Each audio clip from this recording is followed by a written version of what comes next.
ndimafuna ndifunse nawo kwa inu anthu amboma inu amene mmachita kuti ndama udindo inu, kodi alliance imangopita malo ena aliwonse ndi kuchimbozi kumene kuzipita ma alliance inavomerezeka kuti izikhala ya muchipani osikhala parliament. Alliance izikhala kuchipani kuti anthu azikalowa mboma kuti apezeke president, osakhala alliance ikalo ku parliament zanthu ndwanji zimenezo. Zipani sonkhana alliance kuti unakhale speaker wa nyumba malamulo zimakhala choncho. Tatuzeni ife mwina chifisitizwa fo cha kusaphunzira kwathu kapena mufuna muzipeperesa ife inuyo mboma ndifuna ndikuzeni, komanso inuyo anthu opposition mulifuna tikuzeni. Ngati mwatenga udindo munaotenga fo kuti ife ndimene ndavota, koma malamulo ena musimangozipangira mwene okha ndikumangovomeza ndizopusa iyayi, osatenga ife anthu opepera kapena anthu opanda nzeru iyayi.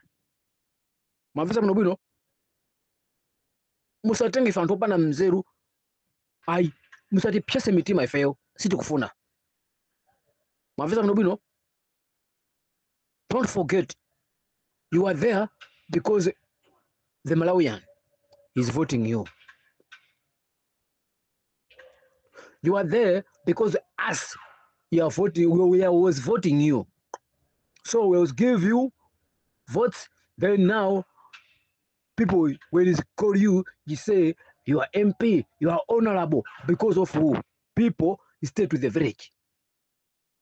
So don't take people from the village like people from the village is stupid. No. People from the village, we are not doomed. We are not stupid. Don't take us. Amene timakhala kumuzi ngati ndife anthu mabulutu okuti sitikuziwa china chose kapena malamulo amati chani kapena ziko limayenda bwanji. We don't want now what we do. You people, all of them, no matter what people when is called, you can say is honorable what, no matter what his excellence what. No, we don't want to hearing that story. We're talking to us.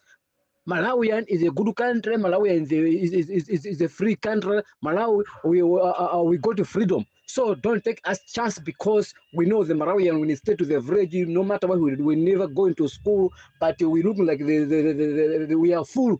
But the Malawians, no one is a fool because we know what we're doing. No matter what, someone is not going to school. No matter what, someone is looking like is a foolish. But we are not foolish because we are there because the Malawians. So don't forget why you are there. We have everything to our hands and we can do it everything what we need to do. So tukuyankhula kwa inuyo amene mumacha kuti ma MP musazitengere zinthu zo pangongo ndikumango sintha zinthu kumango ndina kuti panopo malamulo akalo ku parliament basi tupanga za alliance chipani chako chakuti chisonkhane tikawapanga zoti tikawine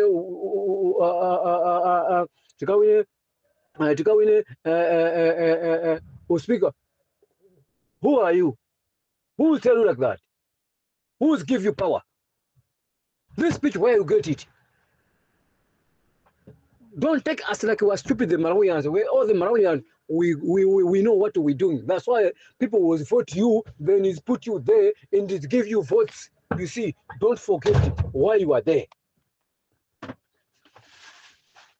Ndikuyankhula kwa inu ma MP amene muli zisiru santu yosaganiza muno bwino. You forget why you are there. You forget who was give you votes. Now you forget everybody. You forget who was going morning to vote you there. You don't know. The Malawians was wake up morning, not eat anything. Was going to voting because of what was needed freedom. Then now you win. Now when people say so, you can say this man is MP. This man is honorable. What? So end of the all. Now we take that like all of them was going morning to vote you. Like now is a stupid. Now Kuma, what you did now, what you think, stop it. We don't like to hear from your fucking mouth. We don't want to hear anything from your mouth.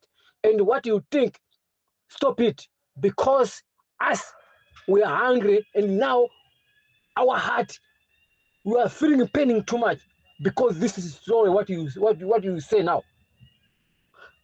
No matter what your connection is someone there to the MCP there, but we don't want anything to hear from you and another people from MCP. Stop it. Izizi ndikuyankhula monyasidwa zikuninyasa, sio kuti muzinena kuti niongati kuti ndiye ndi mulungu wa dziko la Malawi, kuti muzingo titenga Malawi ife ngati nsopano ife masatana ma devil enako kuti mufuna muti muzitenga anu okuti akalo kumwamba kuti ndino anthu olungama. No, sitikufuna kumava zonuka zanu za pakambano poya. Izizi ndikuyankhula monenesa kwaso mulimba mtima. Funa kuti mukufuna muzitenga kusasa zinthu zolakwika mamva. Tikapeza kuti tipena chetu tayankhula zinthu zokuti zosalongosoka kapena kuti tayankhula chizungu choduka chosokonekera musanene kuti hey, his men zanapita ku school mwakuti no, tikoza kuyankhula zosokoneka fo kuti niyo mukusokonera mutu kwambiri. Musabati pelekese ubongo mutu mtima funa kuti magazi othamanga fo chaka cha inuyo kulinga zimene mukuyankhulazo. Stop it. Mupange za kuchipani kumene muli, ena so apanga za kuchipani kumene ali, inyoma MP anu mukwaziwa, MCP ma MP yawo akwaziwa, IUDF ma MP yawo amaziwa, IUTM ma MP yawo amaziwa, ITPP ma MP yawo amaziwa. Pitani ku parliament, mavote amakaponyera ku parliament, mukasankhana kumene kuti amene angatimire pala kapano ndoti. Kuchipani kwanuko ngati mungafune kuti tithule wakuti akayimirira akapange mpikisano wina, it's okay. Pangani zimenezo. Kapena kunena kuti ine ndifuna ndikapange mpikisano mu parliament ndikayimirire ngati speaker wa nyumba ya malamulo, it's okay. You allow to do like that. Koma ngati ukuganiza kunena kuti no ufuna ujoine ndi munthu wina kuze alliance, iweyo ndifuna ndikuuze nankuma ngati kuli ziko limene lingakhale kuonongeka lino kufa cha iweyo nankuma chifukwa chakuti ufuna na Malawi usati ngati zisiru. Iweyo nankuma ndifuna tikuuze kunena kuti ngati ziko liwonongeke kufa cha iweyo kandidyera kandusiru kandosafeze kasazindikira kanumbuli uimire tupomwepo usapitilize ukupanga. Funa kuti Amalawi ali maso kwa iweyo akuyang'ana wina aliyense amene akupanga chisavundi, akupanga zonyasa zoipa zene zovunda zene. Mwamvesa muno bwino ifeyo maso athu siti ndife anthu opusa kapena anthu osaganiza kapena nzeru zitilibe yayi. Mwamve musabatenga ife Malawi okhala ku village kwina kwacho ngoma kona kuti ukuku ndi kumuzi kweni ya musabatenga ngati anthu opanda nzeru ya kumate uyu akucho ro. No, we don't want to hear any speech from you or someone you talk shit like that. We don't want. Chimene tikuyankho chona kuna kuti chimene tikufuna ife chona kuna kuti kupezeke speaker wa nyumba ya malamulo wabwino amene azamvesese mavuto anthu osakhala kupita kutenga speaker wa nyumba ya malamulo kuti muziza phonyesa ma programu amene afuna kuti akonze zigo fonyana kuti mufuna mutenge ma chance kuti nthawi yake muzapeza kuti muzatenge president fonyana kuti anthu ena muzasongeza ma plan kuti asayiziko sande bwino. No, sitikufuna zimenezo. Izizi ndayankhula zikunyase iweyo nankuma ukupanga ndi azinzako amene mugwiza nawo mukangoyerekeza kupitiriza zimenezi Amalawi so nawso azapanga zoti muzazi kuti Malawi ndi ndani. Simuzapeza kuti mpando umene mukufuna nawo kuti muzakhaliraso chifukwa choti Malawi azakuyanana. Maoneti ma budget ambiri kuti asongera masongero fa anthu opusa maganizo ngatino ziko ngali kuonongeka kumapita pansi fa anthu opusa ngatino amene muli amgali anthu osazizuka muno bwino mitu mwanu mulibe bobongo okhutala muno bwino muli maso khauka ndiye mukapanga zinthu muziyama mwali ngakudi ndi Malawi ngati amafutika kapanda Malawi ngati amene afuna kuchoka mng'anjo imene kamene ngati omwe akukondwa padakali panopo kusandi amene amafutika mnthawi amene amadanda mnthawi imeneyo muimire pomwepo ndayankhula muimire pomwepo. Mwamvesa muno bwino ife sife zisiru zanu ife Malawi ya musati yankhuse pobuka ya sitikufuna zimenezo.